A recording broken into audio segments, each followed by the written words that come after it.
Welcome back to కథలబడి. ఇవాల్టి మన కథ కళ్యాణ వైభోగం.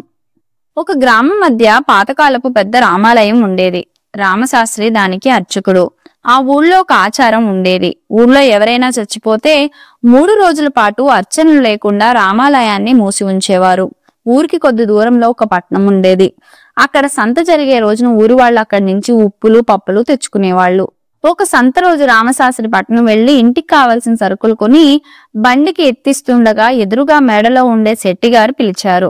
రామశాస్త్రి శెట్టిని కలుసుకుని విషయం తెలుసుకున్నాడు. క్రిందటి నెల శెట్టిగారి భార్యకు తీవ్రంగా జబ్బు చేసింది.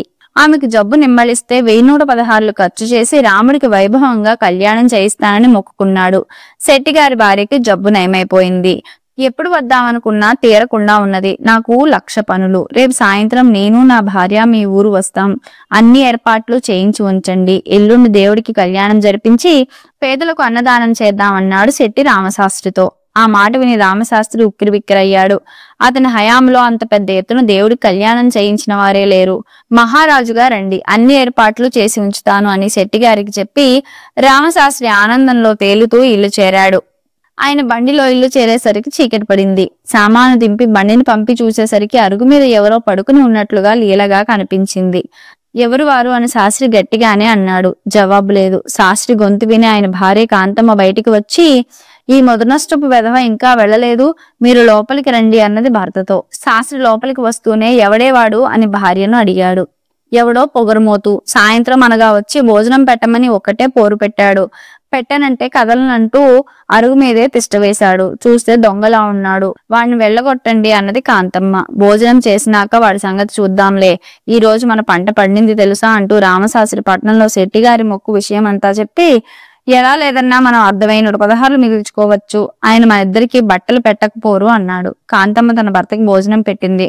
శాస్త్రి భోజనం ముగించి పడుకునే ఆలోచనలో ఉండగా ఆమె కిటికీ నుంచి బయట అరుగు మీద చూసి, ఆ దౌర్భాగ్యుడు ఇంకా అరుగు విడిచిపోలేదు, వెళ్లి వాణ్ణి పంపించేయండి, లేకపోతే ఏ రాత్రి వేళో పెరటిగోడ దూకి లోపలికి వస్తాడు అని లబలబలాడింది.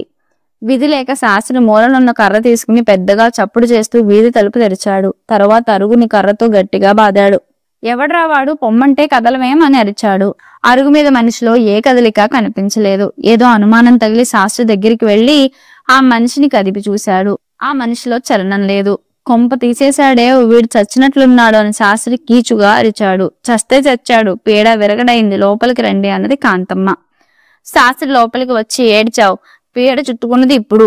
వాడు చచ్చినందుకు 3 రోజుల పాటు గూడు మూసేసి ఉంచాలి. శెట్టిగారు ఎల్లుండి చేయించవలసిపోయే కళ్యాణం మాట ఏమిటి?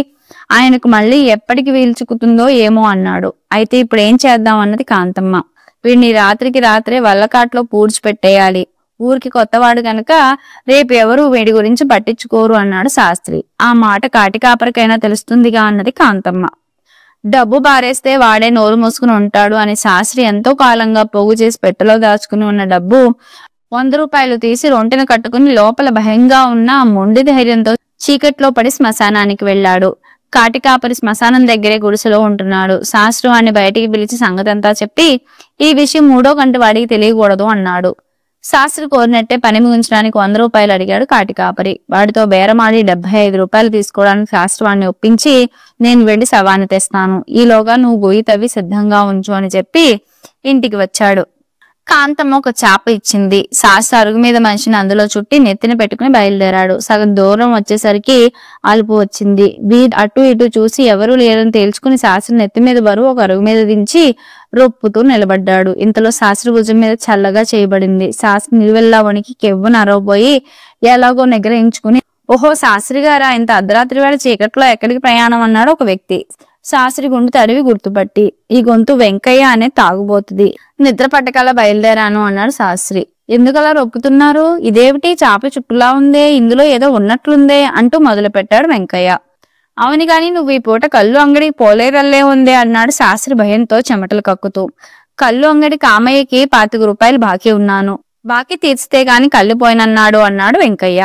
శాస్త్రి చప్పున రొన్ని నుంచి 25 రూపాయలు తీసి, ఇదిగో 25 రూపాయలు, వెంటనే కల్లుపాక దగ్గరికి వెళ్ళిరా నాయన అన్నాడు. వెంకయ్య బెడద తీరిపోయింది. శాస్త్రి తేలిగ్గా నిట్టూర్చి చాప చుట్టు నెత్తికి ఎత్తుకుని శ్మశానానికి చేరుకున్నాడు. కాటికాపరి గొయ్యి తవ్వి సిద్ధంగా ఉంచాడు. శాస్త్రి దింపబోతుండగా చాప చుట్టూ దఫాన్ల గోతులో పడింది. చచ్చాన్ రాయ్ అని గావు కేక పెట్టి చాప చుట్టులో నుంచి మనిషి బయటకు వచ్చాడు. శాస్త్రి గుండె గుబైలమన్నది.